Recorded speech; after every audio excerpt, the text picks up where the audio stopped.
The key vision statements for EVE Online is that we want to create the ultimate science fiction experience.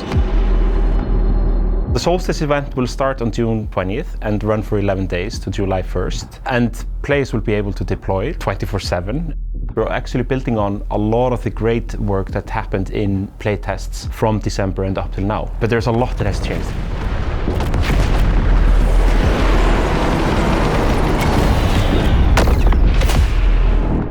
It's a brand new map, it's a completely new biome, it's new wreckage, new hazards, and looks like a beautiful archipelago that's been completely corrupted by wreckage that's crashed into the nearby ocean. There's plenty of new content being added to the experience. We will be expanding on the industry work that we did in March, and we will also be adding new objectives for you to do to add suppression or corruption. Your activity really matters in the grander scheme of things. When you first deploy, your weapon will be pretty thin, and you'll need to go and find chipsets in the environment that you can either get through looting or completing activities and events.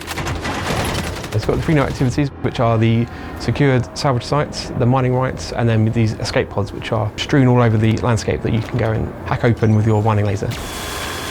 The secured salvage site is a lockdown secured depot, which the enemies found some stuff and they've put it under a shield, and it's up to you to sort of break in and take the stuff for yourself, and you can use your mining laser to hack these panels to then gain access to the internals. This is where you're getting cool chipsets, which goes to support the adaptive weaponry and make your weapon unique to you. The more dangerous the activity is, the greater the chipset rewards will be. Once you collect the chipsets, you'll either have to bank and extract to be able to keep them, or on certain events, they'll automatically be sent directly to your hangar. Before you next deploy, you'll have the option to go and customize your weapon with those chipsets that you have. We've got this idea of the open contracts, which is the mining rights event. This is an event that gets called out to the entire session, so everyone gets told about this event. You go along, you show up, and you contest that site. This big drill comes in from space, people are coming in and trying to take it from you, and then you're defending it. We introduced these new gadgets, the motion scanner, which pings enemies around you. You can see what direction threats are coming from, and then you've got proximity mines, which you can place to defend those areas and those directions. And that came from feedback from players saying that they wanted more tools to help make their sessions more interesting. Each of the weapon modes have an array of slots, so you support 1 scope and then 5 other generic chipset slots, and you can customize those however you like in whatever combination.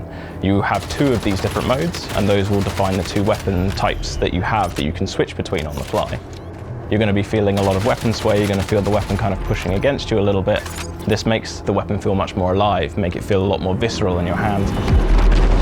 So after the Solstice event, we're actually going to lay low, just gather all this incredible feedback we've gotten. There is a reason why we are kind of focusing on the EVE community first. Make sure that things go in the right places, and we can really allow ourselves some time to prioritize and make sure that the next steps are even stronger. We have a free Omega in the Nest Store right now, and you can claim it until midnight, June 20th. We're also going to be creating a Founders program where we'll allow a bit more access to the developers, opening up dedicated Discords and getting people into focused playtests on topics that are maybe more focused and more detailed than the ones that we've been seeing till this point. So stay tuned and look forward to seeing you in space.